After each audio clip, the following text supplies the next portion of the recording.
Welcome back, ladies and gentlemen, to the bittersweet final episode of our Severance Season 2 coverage on Story Archives. I'm your host, Mario Busto, with the worst allergies of his life, alongside the other host that's not having allergy problems, Zachary Newton. Welcome back. I don't know if it's the allergies or getting emotional seeing Mark and Gemma reconnect, only to see him leave her at the pew. Leave her at the pew. I wasn't expecting that, but I'll be honest with you. I found myself happy, a little tear streaming down my eye. I don't know, from the tree pollen or through the emotions of my stone cold heart.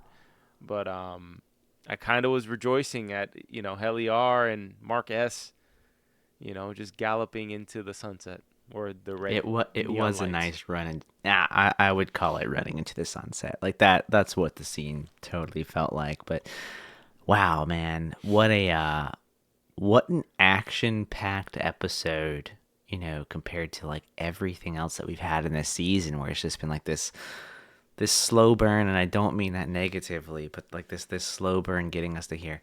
Very fun episode. So much happened, and it always amazes me how the show makes me laugh at such dark things. Like what? I love that. I mean, honestly, it's probably one of my favorite scenes of the episode when Mark S is going down as his his Innie, and he's like, all right, I'm gonna change my Audi, and then kills Drummond on accident. That was hilarious. I laughed Best out loud. moment of the entire episode was that moment when he shoots Drummond right in the throat. That was the greatest moment. What a hell of a way to wake up, by the way. Oh my God, I know. Like you wake up and you're just instantly a murderer. It was so funny.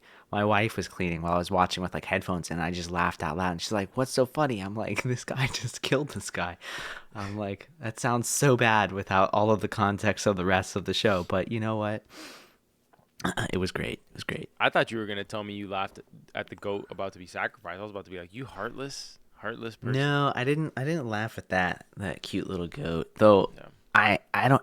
Am I okay? Are we okay with like the whole goat thing just being like this sacrifice ritual? I'll be honest. I mean, I don't have any beef with anything really in this episode. I will say I expected more in a few different cases, but we are going to get a season 3. And Ben Stiller did come out and say that it's not going to take 3 years for season 3. So I would assume. Thank God. And then I read something right now on Twitter or X that said that Apple is on average losing about $1 billion a year in streaming, which I've been saying this for a little bit now. Apple is the company, I don't know if they still are, but last time I checked, they're the company with the most cash on hand, like most just cash reserves. In my opinion, they have the cash in order to sort of, like we talked about this before. Yeah.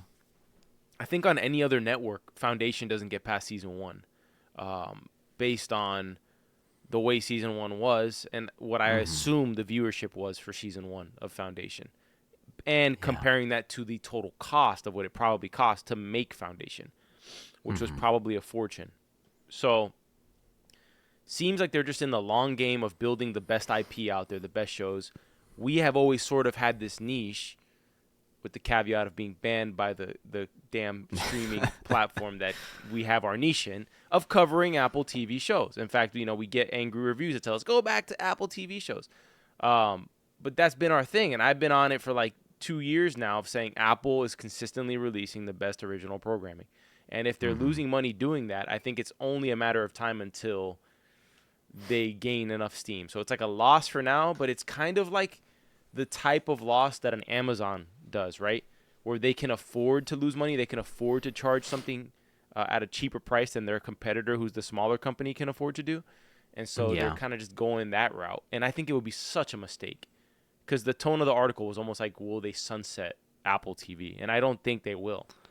I don't think Apple would invest this much into Apple TV just to sunset it. Like, I just don't see that being the case. And I mean, like the longer term investment for it, I think makes sense. I mean, like, I'm not too into like their finances and whatnot. Oh, you're not? Obviously. I didn't know that. Obviously, no. Yeah, I know. I'm not the CFO. Oh, yeah. I had no idea. I thought you yeah. were the whole time.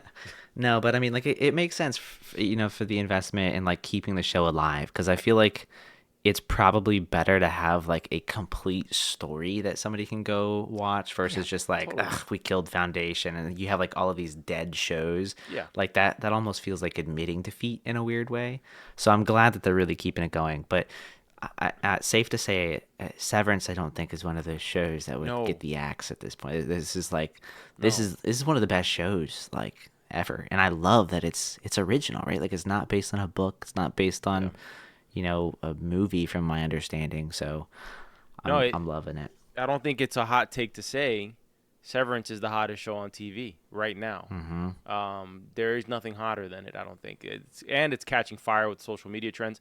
If anything, what they need to double down a little bit more on is um, the marketing campaign that they rolled out for Severance, which was pretty unique, pretty creative.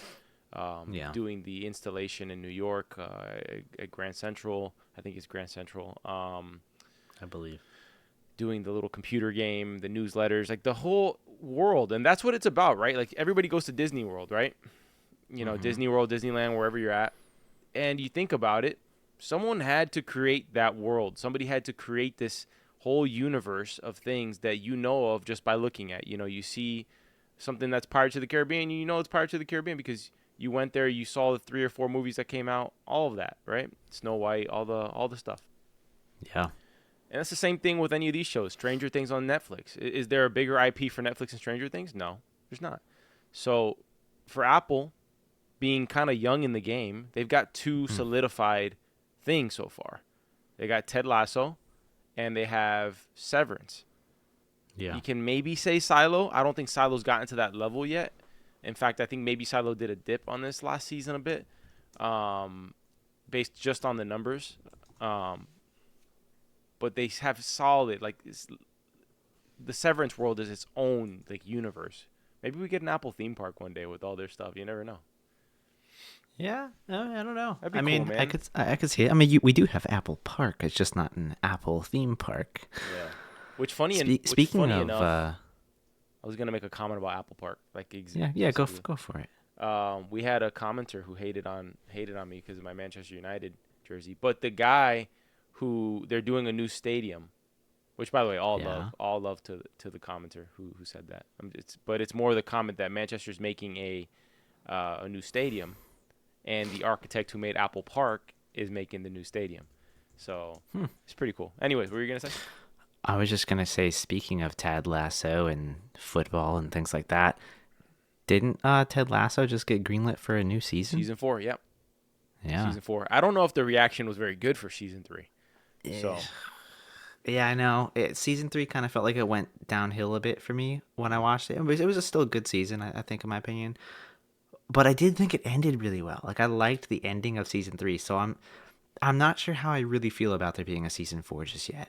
yeah, let's not deviate too much because people probably want to hear us Yeah. talk about Severance today. But before we do, because we're talking about all the shows that might come back and all that stuff, which we do have. Just so you guys know, we dropped a 3-hour podcast, an interview with a buddy of mine who's an actor who was in Dexter Original Sin, Westworld season 2, no, season 3. I think he told me. Mm. I'm blanking if it was 2 or 3. I'm confusing the two. Um, and several things. There's a movie he was in called That's Amore on Netflix that went number 2 overall, and he was the co-lead in that. His name is Isaac Rossi, and we did our first long form conversation, so to speak, and it's a series you kind of want to roll out. Not sure what the frequency is going to be of how often we do it, but I would like to make it a habit of bringing on people in the production world and talking to them and just kind of having long form conversations. And then next week, as we figure out our next steps and what show we're going to talk about next, we have a couple on our minds. We're going to be dropping a bonus episode where we went into this roundabout way of saying what we were just talking about.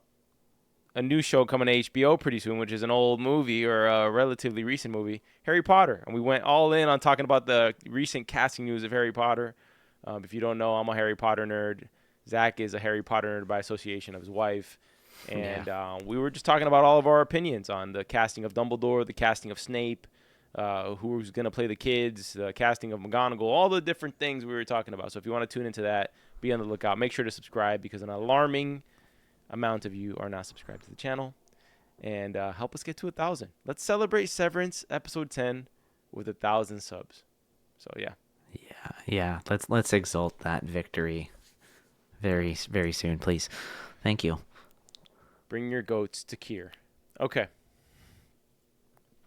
That painting when Mark steps out of the elevator. Yeah. I think you should get that painting and put it behind you for that wall. The thing is, you got those ridges on the wall, but it fits Yeah. the overall mood of your room 100%. Right? It kind of does, but Yep. you know what? Not to deviate here. What I was thinking about getting was and like behind my monitor, I've got this nice open space on this wall here. I was gonna get a photo of like me, but it's Tommy Shelby with the horse, but it's me. Okay. I So like it. my wife got me like a print of something like that for God, what was it, Valentine's Day, I think. So I have a little print. I might blow it up. You should do it. You should put it behind you, to be honest. Honestly, it would be great if one of us had the Kier mannequin from this episode just standing behind us, the animatron, who seemed to have been remote controlled by somebody. Somebody was speaking the lines for Kier because he did not appreciate Milkshake's little barbs back at Big him. words. Yeah, Yeah. I didn't appreciate the big words at how all. I guess verbose. my Yeah. question though is, was it Kier? Right, because I had the theory or read about this, and I think I agree with the fact that, like the Egans could be like their consciousness stored in like this AI thing. Maybe that was Kier, sort of like inside of the animatronic thing. I don't think so. I Okay. think it was just another manager for this company. However, we learned a lot in this episode, and we learned almost nothing at the same time. We learned what would happen when Mark completes Cold Harbor from Cobell, but we didn't get all of the information of what happens. For example, there's a couple of, little teases that they give, and we'll eventually kind of go through the whole episode here. But they don't tell us what this was for and what it's going to lead to. We know the fact that Mark has completed 24 files, Cold Harbor being the 25th, that they have essentially created 24 consciousness, like individual innies or consciousnesses of Miss Casey or Gemma or whatever you want to call her, right? Yeah. But we don't know what that's going to amount to or what that's for. Is she the lab rat? Is she to prove the thesis correct? And then they're going to replicate it for someone like Jame Egan, who's looking to do what was more along the lines of your theory, that they were going to try to bring back the consciousness of the old CEOs or the old Kier. Yeah. I mean, I kind of read that as like her being the lab rat. Like that's what this has felt like at the very least since we've seen her down here on the testing floor. Like Yeah. the goal of just removing pain from the world, like because every situation she's been in was like some traumatic thing. Yeah. As all of these like mini split innies, whatever you want to call them. But yeah, like that's just what I think. I think she was just the testing device. Now, why they would kill her or sacrifice her, which is what I got from Drummond's line when they were gonna kill the goat, I don't quite understand. Like, I feel like you'd want to keep her around for a while longer, make sure this thing does hold up. Well, it seems these people really do believe the Kool-Aid of the whole religion of Kier, right? Even Jame Egan himself, we kind of get the feel of why he's down there. He confesses to not loving his daughter. Seems to love Heliar, though, because he sees Kier in her, which whatever that is probably that fierceness that she has, right? Yes.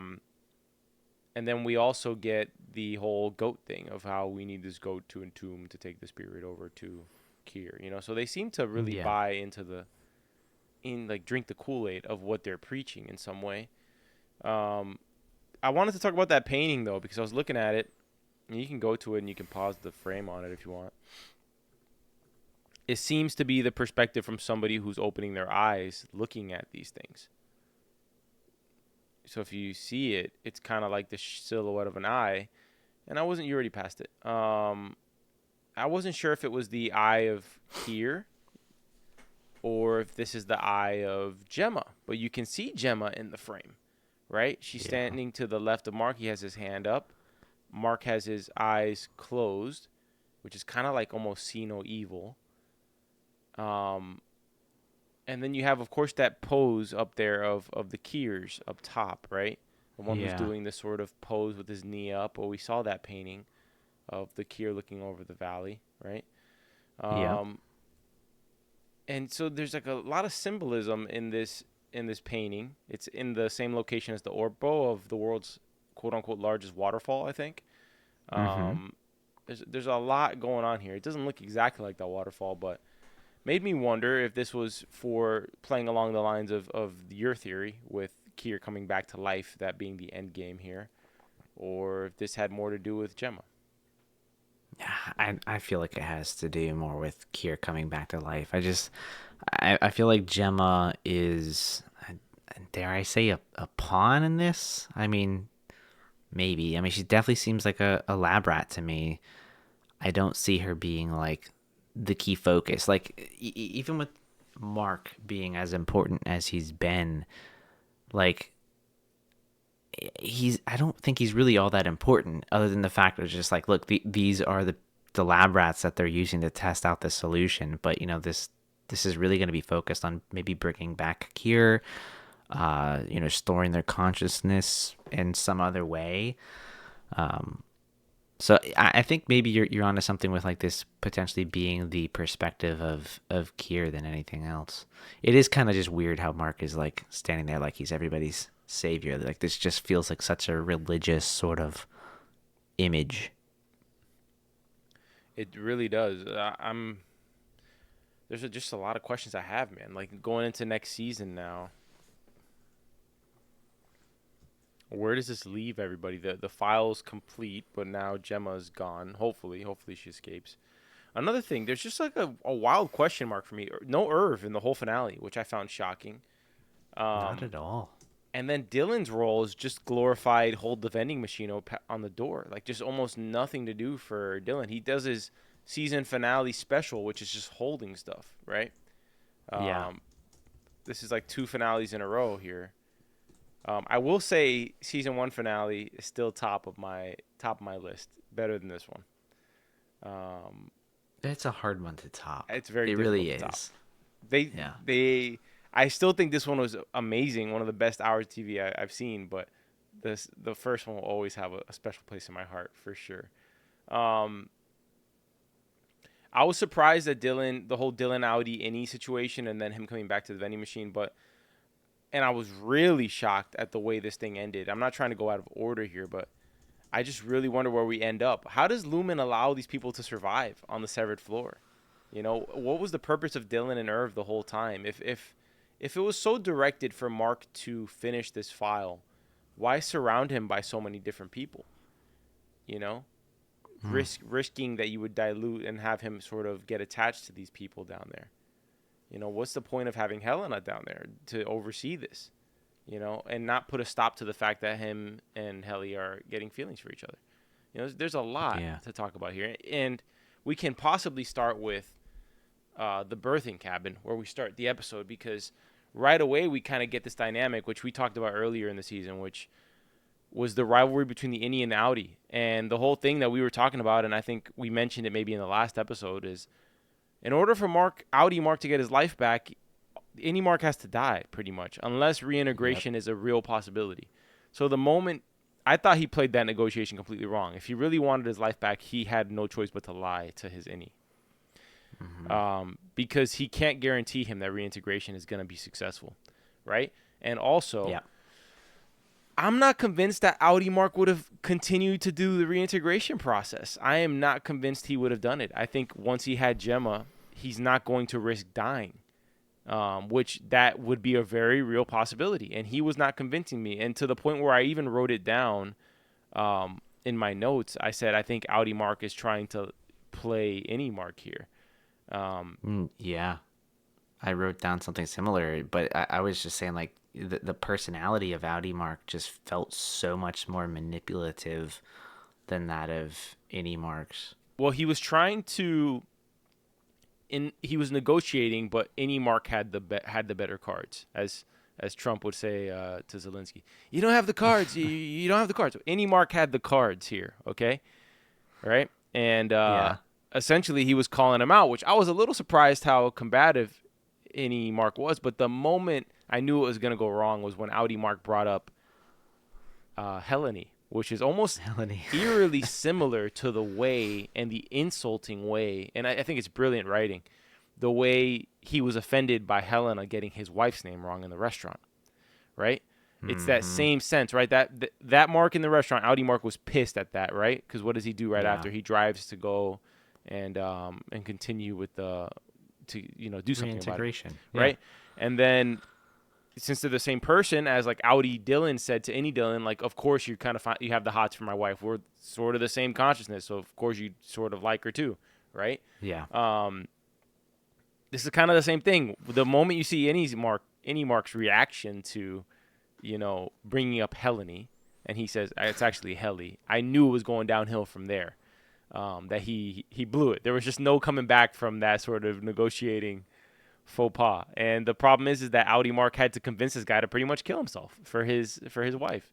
And Yeah. you get the reasonable ending, which is, I'm gonna save my wife, but I'm also gonna try to save my girl inside here. So Yeah. Innie Mark wants his cake and he wants to eat it too, so to speak. Hey, I mean, I'm glad he ended up helping Gemma at the very least. Any Mark, that is. But I think the ending was very interesting. Go ahead.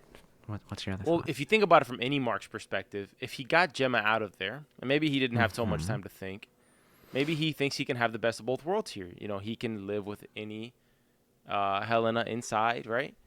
And then Audi Mark can live with Gemma, and it's like this swingerish situation of going back and forth between these two, as if he can have that sort of perfect world, right?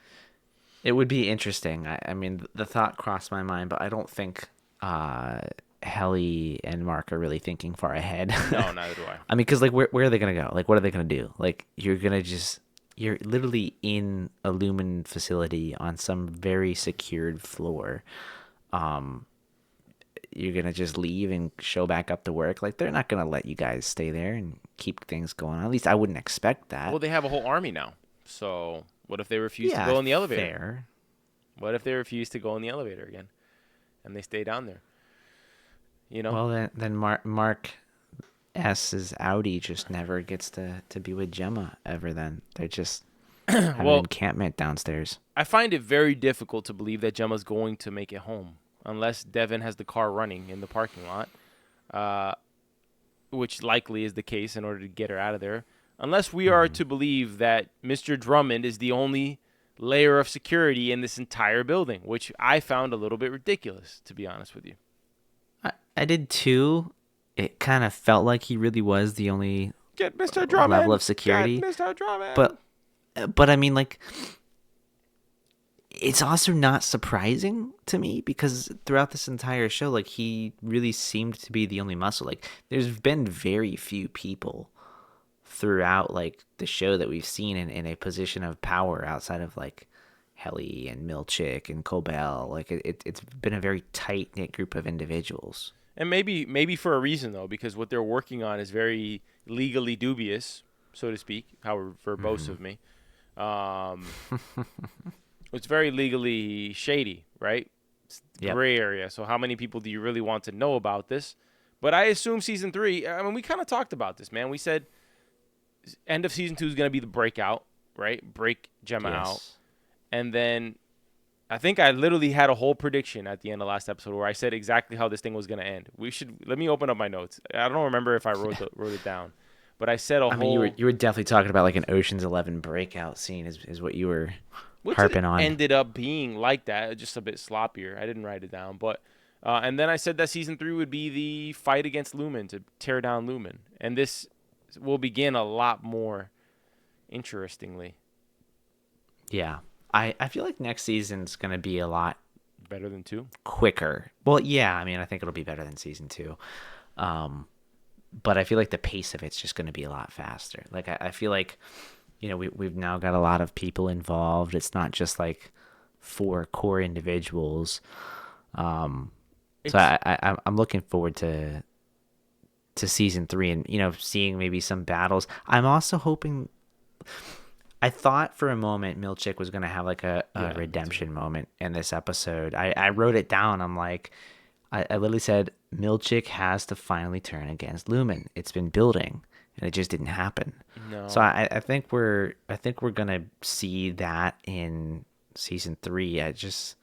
I'd be shocked to not see that come to fruition at this point.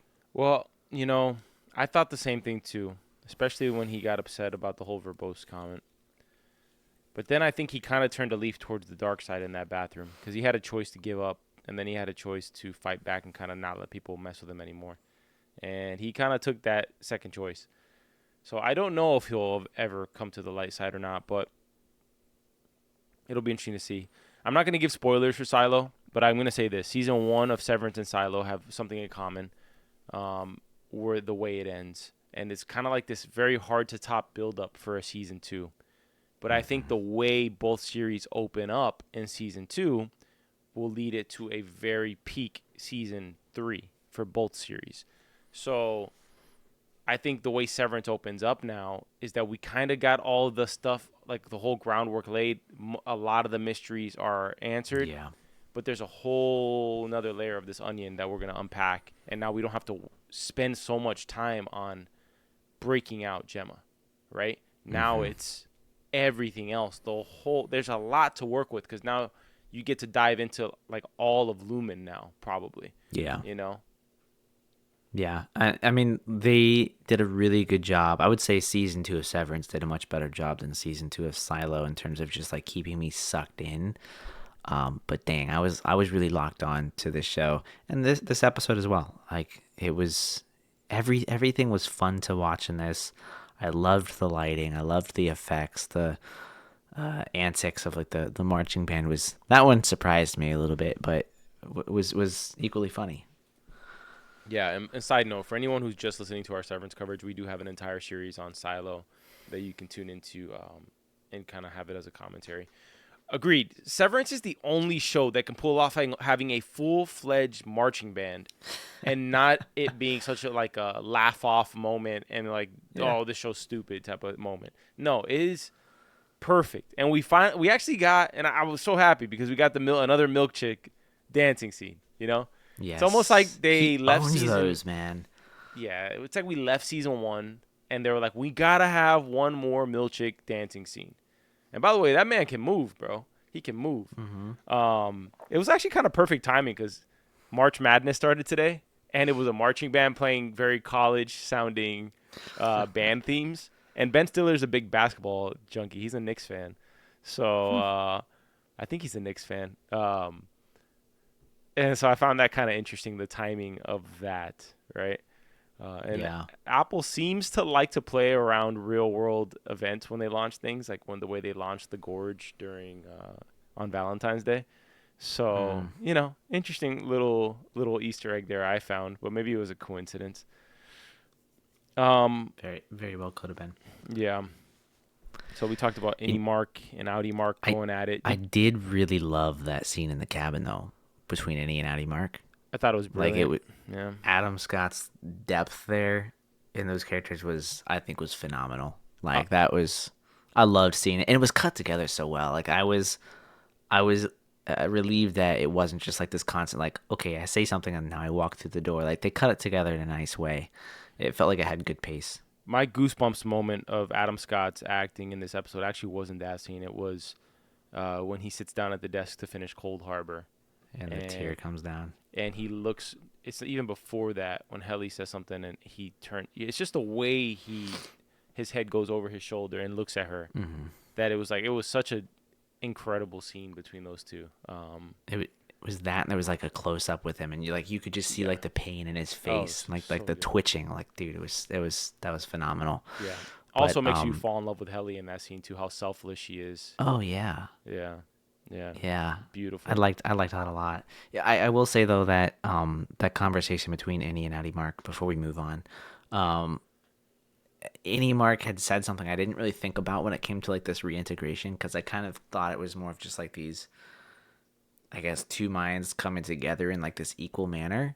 but Innie Mark has not been alive as long as Outie Mark has been alive, and so it would really kind of be like Innie Mark's life experience would be dwarfed by Outie Mark because he's been around for so much longer. Like it would almost he would become a dream more than anything else. Like he wouldn't have any control over anything, any say. Like in a weird way, I think Innie Mark would also in that reintegration process cease to exist. Yeah, he would So be overshadowed completely by Audi Mark's life experiences in some way, yeah, and to have to compartmentalize all of what Audi Mark's been through would probably just completely dwarf, like you're saying, Innie yeah. Mark's experiences. Did you catch the location of the birthing cabin? It looked very similar to the location of the Orbo. I didn't see anything that made me think it was exactly the same, It but I was mean, the view outside the balcony, looking across the lake. It looked to me like a very similar locale. it's hard to tell when everything's cold and dark and icy. We got some more, I guess, not really exposition, but like a little bit more about Mark of what led him to get severed. He lost his job as a teacher because he was in such depression over Gemma that he was showing up to work drunk, right? And so we kind of get a little bit there because we've talked about that. Like, what is the motivation that led all these people to get severed? And it has to really make Yeah. sense in some way.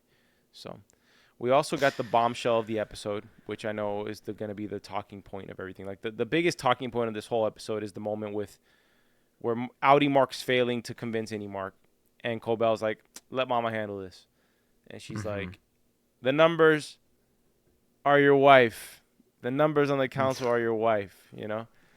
Yeah. And then we find out what they stand for, which is it's the a doorway into her mind, which is the four tempers of her mind, which is, I guess, a running theory in the Kier ecosystem, which is woe, frolic, malice, and dread, right?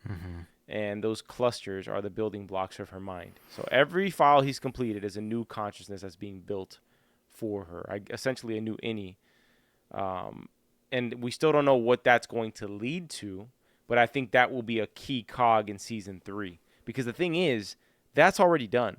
Now, does all of that progress go away because she's not in the building? TBD. We don't know. Yeah. I mean, the doctor did run out and say, "Oh, you'll kill them all." So So, I okay, just don't see it brilliant. like I'm so glad you disappearing though. brought that up. I'm so glad you Yeah. brought that up.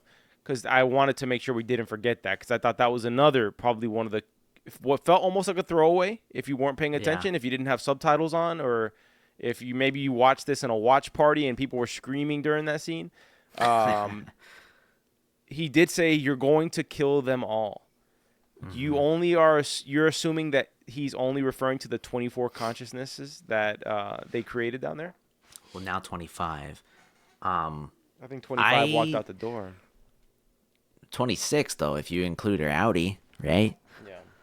So I thought he was saying that with the focus more on like the innies and all of these other consciousnesses that they created. Conscious nine. But yeah, what would the plural of that be? Conscious eye. A pack of conscious. Yeah, something like that. But I have this weird feeling in like the pit of my stomach where I'm like, I feel like that's gonna like hurt her Audi in some way too. Like she just might cease to exist altogether because her mind can't like handle everything. Yeah. And it seems like the barrier wasn't holding clearly because when she was in Cold Harbor, I mean, Mark walks in all bloodied, a stranger, and she still trusts him. She goes off with him. Like she seemed more curious than she was scared. Very good point. So maybe there's some serious downfall that happens with her mini conscious eye, as you said, in season 3. I thought it was a way more menacing line of "you're gonna kill them all." I actually didn't think it was just the 24 versions of herself. I thought it was maybe all of the Innies somehow. I don't know. Because why does a marching band department exist in the severed floor? Some of these departments, they feel like jokes in some way, but Yeah. this is also a pretty serious world that they're living in, right? So what is the purpose of that marching band? Because the goats had a purpose, clearly, right? And Yeah. then you have, bro, can you please find out the name of the goat lady? Because I don't remember her Oh, name. yeah. Um, her name on the show, not the actress. Oh, isn't it like Lauren on the show? I'm not sure. Can you find it I'll on I'll IMDb? double check it. Yeah. So the goats had a purpose, and she has this whole line with Drummond where she says, "How many more goats am I gonna have to bring you?" Pretty much, like she's devastated. These are her children, right? So this has been going on for a minute, which means that they've been doing this little ceremony thing for a minute. So I hmm don't know. I want to know more about the floor and how many different departments exist. You know, that marching band cannot solely exist for these little celebrations. Mark looks like a bobblehead at this freeze frame. How dark it is. Yeah. I'm pretty sure it's Lorne. Lorne. Okay. Yeah. Uh, she left her strength in Game of Thrones because I thought she was totally gonna manhandle Drummond in that Oh, hallway. same. Okay. Same. I mean, he did kind of make her look a bit He smaller. punched the daylights out of her. I thought she lost Oh teeth in yeah. that punch. That was crazy. It kind of felt like it. And I don't want to get punched like that in the face. I got mad too because when he punched her like that and then she throws him to the ground and then puts the gun to his head and Mark stops her, I'm thinking to myself, Mark, why, dude?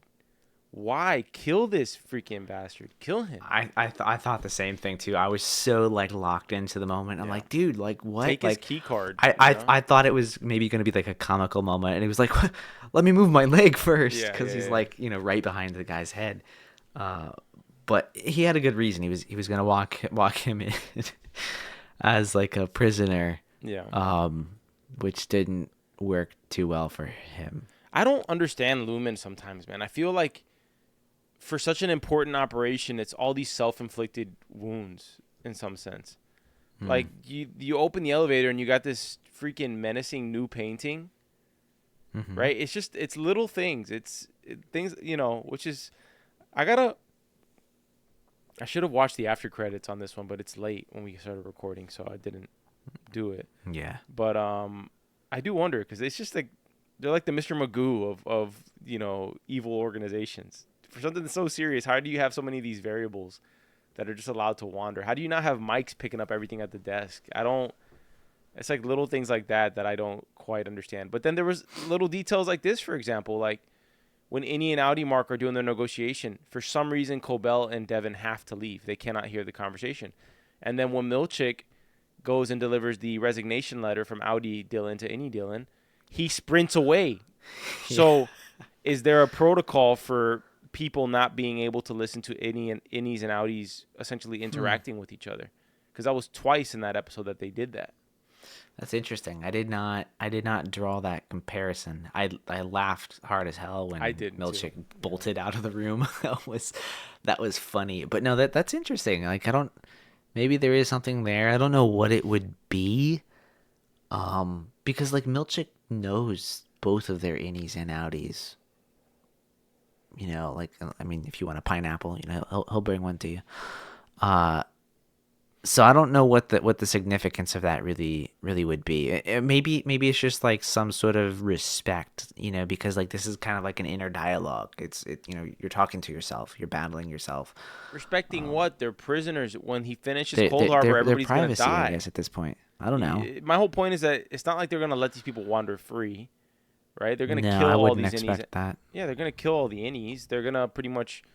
It's going to be like the operation never took place when they go back out of the floor, right? They're not going to remember anything they did, and that's pretty much what's going to happen. So, and then I was trying to kind of see if my theory was right there, if there has something to do with that, but remember those scenes where the innies try to resign and they watch the tape of their Audis talking to them? So, Yeah. and Milchick's in the room for those moments, right? Or Cobell's in the room in some of those moments too, I think. But maybe it has to do with honest conversations because we know those tapes were disingenuous in some ways. Yeah. So I'm not sure, but I found that interesting that in both situations they were left alone. Yeah, that's interesting. I didn't put those two together. I did love that the two Dylans kind of made up a little bit. Like they had some closure amongst themselves I think in a very Dylan fashion too. I love the list. Point First, F you. I think It was good Audi. though. I mean, I don't know, man. Audi Dylan is just kind of he's kind of a pushover, to be honest with you. Hey, He man, I kind he of like that you're a is. badass and you made out with my wife, but I kind of like that you exist because it means that maybe I can be a badass one day too. Just Well, I mean, not so much one day, but maybe a badass again because his wife said that his innie reminded him or reminded her of who he used to be, right? So or he might be a badass again outside. or maybe it's devious. Maybe it's Audi Dylan saying you will never touch my wife again, and I'm gonna keep you prisoner inside that damn cubicle for the rest of your life. It's not though. It's not because he gave him the choice. If you saw the piece of paper, he left the accept or decline like boxes unchecked so that any Dylan could make his choice of whether or not he wanted to It's be pretty it's pretty dark, bro. quit or not. It's pretty dark. You're signing your own death sentence. Get it? Well, yes, but he already did do that, like with the intent of like I quit, I'm done. He filed the paperwork. And I mean, I thought it was a good scene. Like I thought It was. Audi I'm Mark, just like it kind of was. playing devil's advocate here. Yeah, yeah. No, I think there was like a lot of closure in that scene in a weird way. But I did love that, Audi Dylan finally let any Dylan, I guess, make a choice. Like this feels like the first time anyone's Audi has let their any actually make a call, an audible. Yeah, I think you might be spot on with that. I cannot recall a time where um the Audis let the Innies make decisions for the most part. And by the way, Never. we're not so certain that when Audi Mark finds out what Innie Mark's up to, that he's gonna be very happy about this, right? So Yeah. yeah. So we got the whole choreography. You got the old Chicago Bulls hype music to enter with Milchick and the choreography. They were doing anything they could to get Cold Harbor over the finish line in the most cringe way possible. So that was quite something. Yeah. What did you think of that talk show event?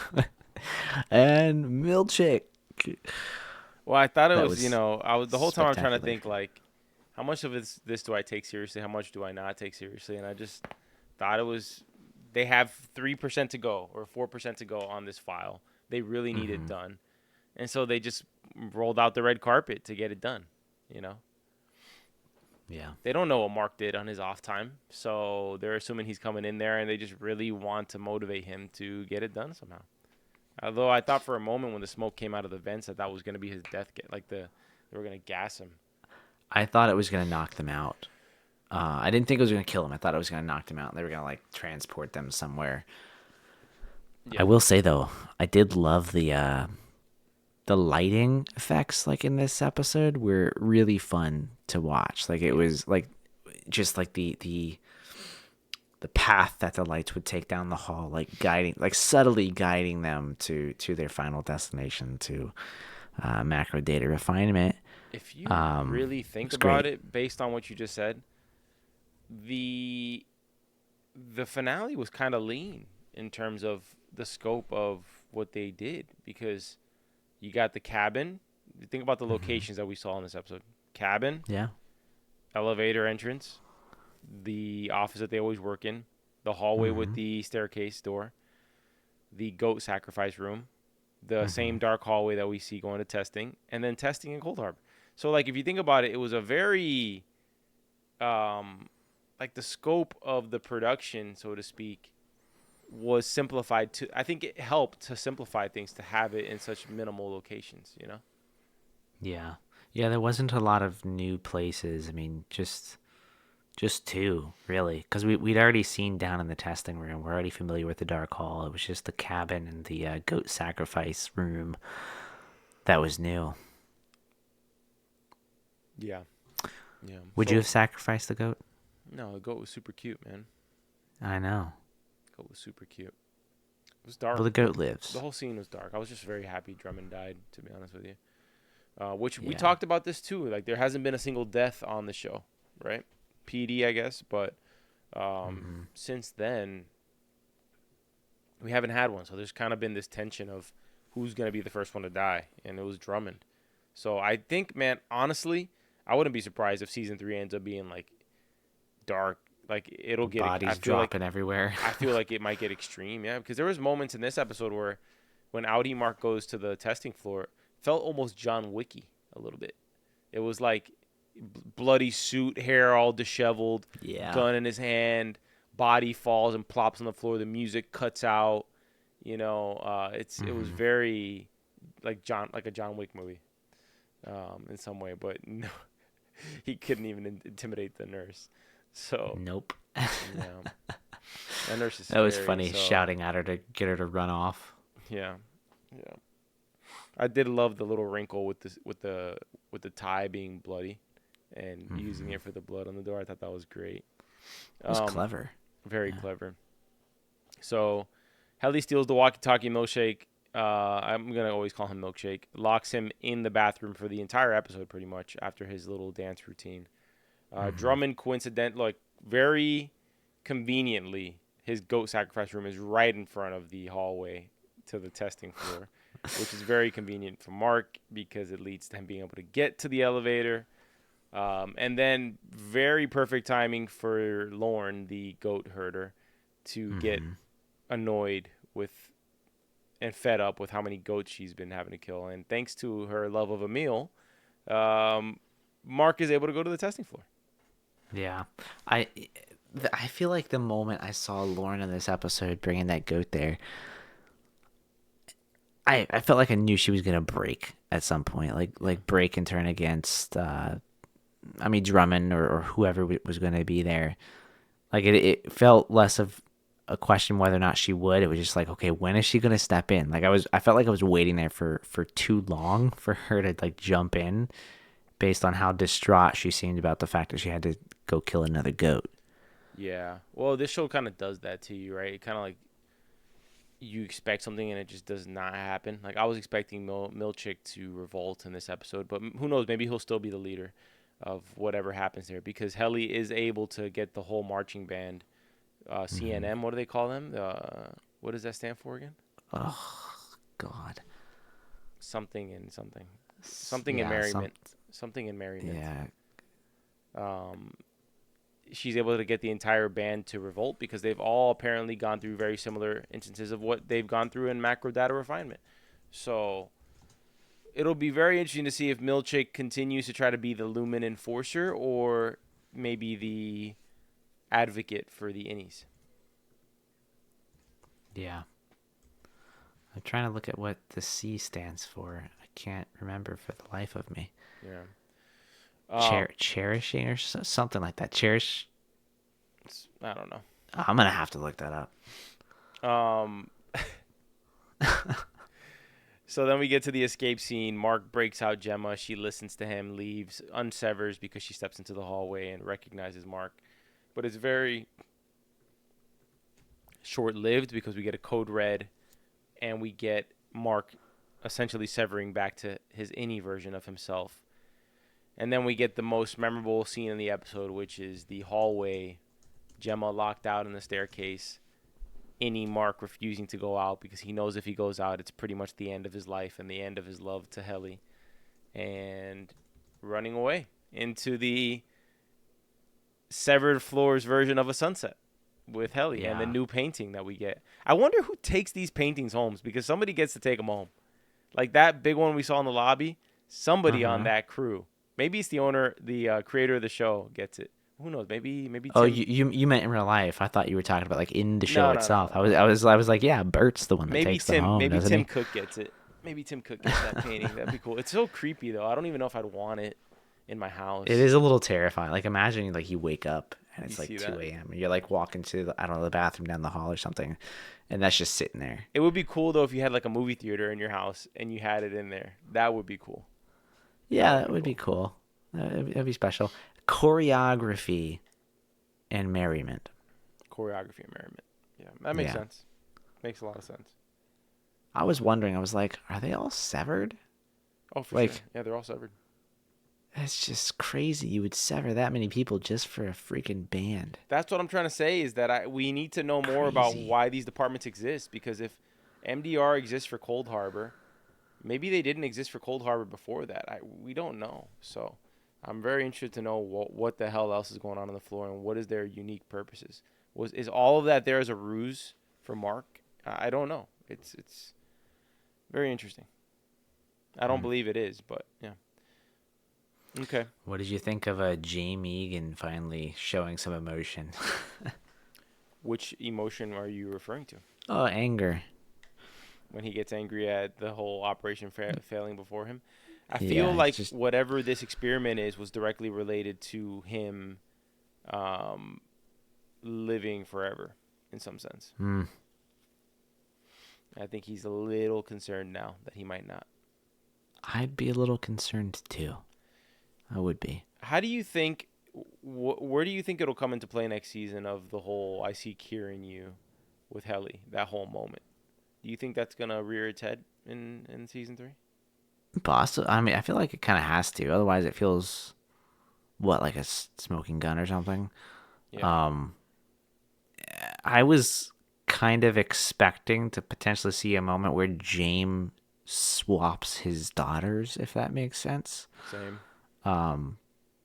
Just like I don't know, make the severed floor work in reverse. So like outside of this floor, he gets Helly R, the one that he sees Kieran. So maybe she ends up kind of taking control of things in some way. Maybe that's Innie Mark's way out, or maybe all of their ways out. Because I mean, I feel like they're just in this situation where like that floor's got to be so locked down now. You know what I really wonder? What is the item that separates the barrier between the severed and non-severed places? Because what if they just break through the roof? You know, like what is it? You know, it's always these unique like sort of doorways that you go through and you're back to being Yeah. severed or unsevered. So I wonder what that item is or what it looks like. Yeah.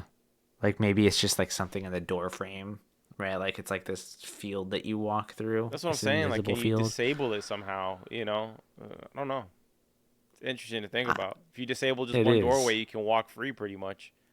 Yeah. Because it's not like you have all those things everywhere. I feel like you could find all sorts of loopholes in this show. I was wondering, So many things to keep track of. It's hard. instead of reintegrating and going through this or going down this path where it's like you kind of consume your innie, like what if you just let them still exist, but you just like you take them to this place, for their special visit or whatever, like so they have like a time where they can actually be themselves still and continue to exist. Yeah. I'm not sure. I'm really interested to see where we go with season 3, but that wraps up our summary of season 2. So, what's next, Zach? Where do you think we go from here in season 3? Let's kind of give our little predictions. I definitely think like there being an uprising and just like a big fight against Lumen is like 100% where we're going. I feel like Helly R kind of has to take some power role. It seems like something that would happen just based on the comments from Jame. I think Milchick, you might be onto to something. Maybe he does stay on the dark side. I'm a little confused as to whether or not like is Cobell really bleeding into the light side or The not. Like verdict's still like out there. everything felt very selfish for her even in this. So we'll probably see some infighting, but like there's got to be maybe some other character we're introduced to, like I don't want to say James Boss or anything like that, but there's got to be somebody else in charge to kind of like take lead of this bad side now that Drummond's dead. But I do think that we're gonna kind of see, maybe it's almost another sort of heist thing where we start to have Gemma try and break Mark out. Yeah, I feel like that's kind of where we're headed. Is going to be a reverse situation of what we have now in some way. But at the beginning of the season, like we start with a breakout, and then we have some like, I don't know, corporate takedown thing.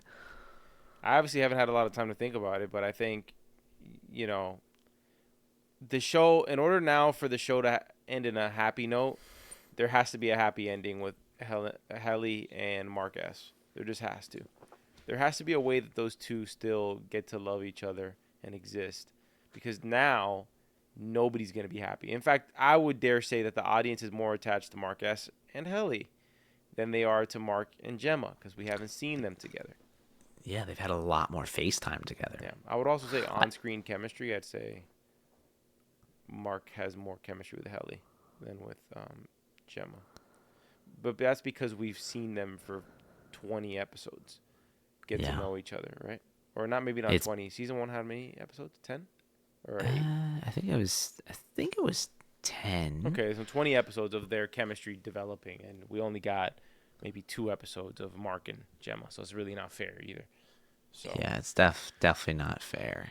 Okay. Maybe they end up, putting their consciousness in some other computer, In and a robot. they Optimus. get to live in this this computer world together or something. Yeah, they can go live in the Orpo happily ever after.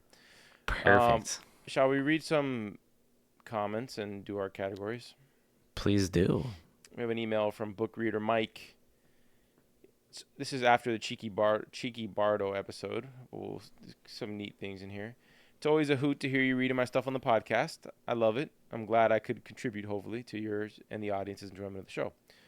More about the wreck of the Edmund Fitzgerald, which to the audience, let me say, that's a song that's been whistled and kind of hinted at almost the entire season. I already mentioned that it describes a freighter sinking in Lake Michigan, but after listening to it for about a dozen times since I first watched the episode it appeared in, I had some other thoughts on this. It's a tale of one of the biggest freighters ever to sail on the body of water getting caught in a late November storm, and how bravely the crew handled the worsening situation, to the point of them near the end saying, "Fellas, it's been good to know ya." Is this maybe a metaphor for Lumen, or maybe the MDR refiners? I don't know either way, but after hearing how many times the two of you use the word intentional, which by the way I wholeheartedly agree with, there's no reason to include that without it contributing somehow to the story. Especially how softly and slowly and creepily the weird dentist guy was whistling just the same 3 or 4 bars. It has to mean something. I kind of agree with Mike there, in the sense that when all the fighting's done, because I think we're going to have a civil war now, the Innies versus the Lumen Audis, right? Maybe it will get to a point where the Innies do lose, and it's, fellas, it was good to know ya, right? Good fighting. And then to end the email, I know I usually write more. Oh, okay. Thanks for the literal shout out. And one more thing. Thank you for addressing the one thing my wife keeps talking about whenever we watch Severance. What in the hell is going on with the damn goats? Again, since everything is so intentional on the show, it's got to mean something, but what? I'll leave that to the two of you. Keep killing it. Well, we got the answer, Mike. The goats are to guide the spirits of dead women to Kier, so he can sire more bastards in the shadows. Well, maybe not that. Maybe that's not the only intention, but at least one of them was going to be entombed with Gemma, that's for sure. Maybe it has to do with like some other test that they run. Like maybe the goat people are being tested as well. Like, I mean, I'd imagine sacrificing something that you took care of like that for a while is pretty damaging. Yeah. And then let's go through some comments from our last deep dive from the After Hours penultimate episode. From Reindeer J. Gretchen cheating. If it came out that Dylan's Innie had a relationship with someone else, how would she feel about that? I don't know, but I hope he does. I hope he goes to choreography and merriment and lays a smackdown on somebody. Just to get back at Gretchen. Damn. By the way. Tell me how you really feel. Yeah, that's how I feel. It was kind of like a Dune Part 2 moment for Gemma. Like, talk about shit for Gemma. You get broken out, you see your husband for the first time in ages, and then he leaves, no context, for another woman on the floor, and you have to see it. Yeah. Talk about a personal hellhole. I mean, what? That's brutal. Brutal. Okay. Nessie, Japan. Okay, never mind. This is a comment on the show Paradise on Hulu that people have been telling us to cover. Nessie says Paradise is relentlessly mid.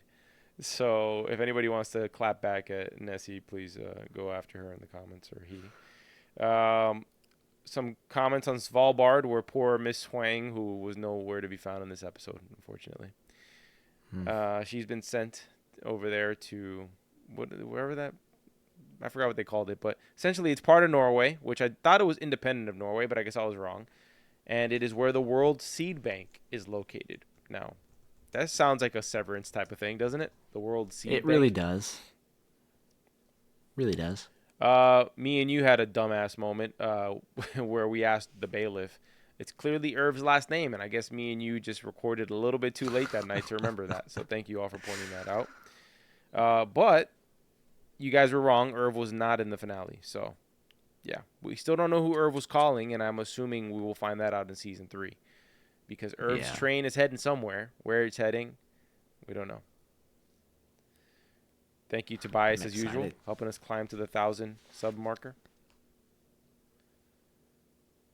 And let's end it with Miss Tiffany.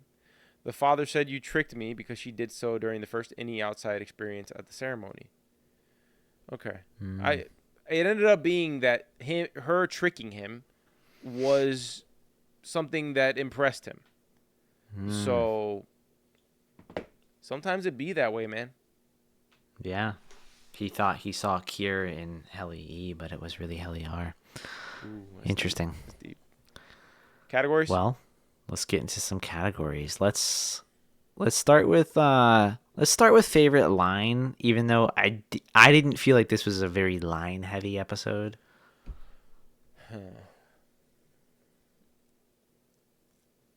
I honestly just thought maybe see you at the equator. I don't know. Mine's also a Heli line, but it was speaking to Jame where he shows up and she's just so like, God, you're fucking weird. Yeah. That's good. Like the purity of Heli R is that she seems to exist outside of this world. All the other Innies don't seem to react to the weird behavior the same way. Like Innie Dylan doesn't even react to Milchick running away. Yeah, that's a very interesting point. Yeah, everybody else just is very complacent with what goes on here. She's sort of like the rebel. Yeah. So she comments on everything that's weird and reacts like she kind of just reacts like the audience members are supposed to react in some ways. How about favorite character of the episode? It's got to be Heli R, huh? Really? I was going to give it to Mark, like 100%. Heli R like won me over with that scene, but like it's Mark and Heli, obviously. Yeah. Obviously. But I'm very conflicted. I don't know. I kind of wanted Mark to go out the door, and then I wanted him to stay. So I'm a little mad, and I'm also happy with Mark. So I can't give him any awards right now. But Heli, she's done no wrong in my book. I put Mark down. Like it's 100% Mark for me. I would put Heli and Gemma sort of side by side. Like they'd tie for second place in my mind. At the beginning of the episode, or towards the beginning of the episode, I put Milchick down as a contender, but then he was just locked in the bathroom, so I had to remove him from my list. I was like, all right, sorry, buddy. Yeah, I could see that. Oh, man. How about a favorite scene of the episode? I think it has to be Heli and Mark at the desk. I think that was probably my favorite scene of all of it. Because the thing is, breaking Gemma out was kind of not that eventful. No, but you did finally get the moment of, them seeing each other for the first time in years. Yeah. So I did really like that. It was interesting to see those two together and like play off of each other in different mental capacities. I mean, you had like the one version of Gemma's Innie that didn't know Mark, then they knew each other, then they were both Innies again, where she was I just loved the performances between Mark and Heli at the desk personally. So they're really good. It probably had to be a toss up between that moment and then the hallway moment, the tug of war in Mark S's mind of whether to open the door or not. And I think it's more interesting that he didn't. And I think most people were not expecting that to be the ending. I do agree with you. I think it was more interesting that he did not go with Gemma. And I feel like I got fooled there for a moment because I thought, like, the way he reacted towards the end there, I thought he was going to go. I thought he was going to walk out. And then he turned around. I think Helly came around the corner and called him, and he just couldn't avoid that. Couldn't stay away from it. Yeah. So, any more comments on the finale, sir? No comments, but I do have some sad news. Aside from the fact that a lot of people listening to this still haven't subscribed yet, we did have one bet on this season. Oof, I forgot about the bets. Yeah, I know. We only put one bet on this, which is odd for us. But the bet was that I felt Milchick and Selvig, Cobell, was severed, and you disagreed. And I don't think they're severed at all at this point. Like I will concede. Feels good. I've been on a losing streak for like 2 I know shows you needed one, so I'm glad. I appreciate it. Like, you know, my Innie's happy, the Audi's like, Yeah, I appreciate it. I thought it was going to is. be some serious bad news, but now I can sleep well and know that I broke my streak. I think that about does it. This has been a great run, season 2. I'm really sad that it's over. I'm really sad that more than likely whatever show we pick next is not going to be as good as Severance. It's going to be very difficult to go from this to something else. And I think I can say that I haven't really thought about it that way in the last 2 years that we've covered podcasts. But this is really going to be a difficult one to top in terms of the quality of the show. So help us explore what that show is. We got a couple in mind. We might follow up our Last of Us season 1 coverage and do season 2 in April. Maybe we take a week. I think we're going to definitely take a week break. But you will get a bonus episode. Actually, no, we won't take a week break because you're going to get a bonus episode next week. So, Boom. But we're going to do some serious brainstorming on what the next series is. Front runner right now is Last of Us, unless somebody's coming up with a banger. There's 2 shows on Apple TV I want to watch, Dope Thief and the one with John Hamm, which looks really fun and looks great to me personally. But with that being said, go subscribe. Thank you for joining us on this Severance Season 2 journey, and we will see you on the next episode of Story Archives because our show doesn't end with Severance Season 2. We keep going, baby. We keep going. So we'll see you next week. Peace.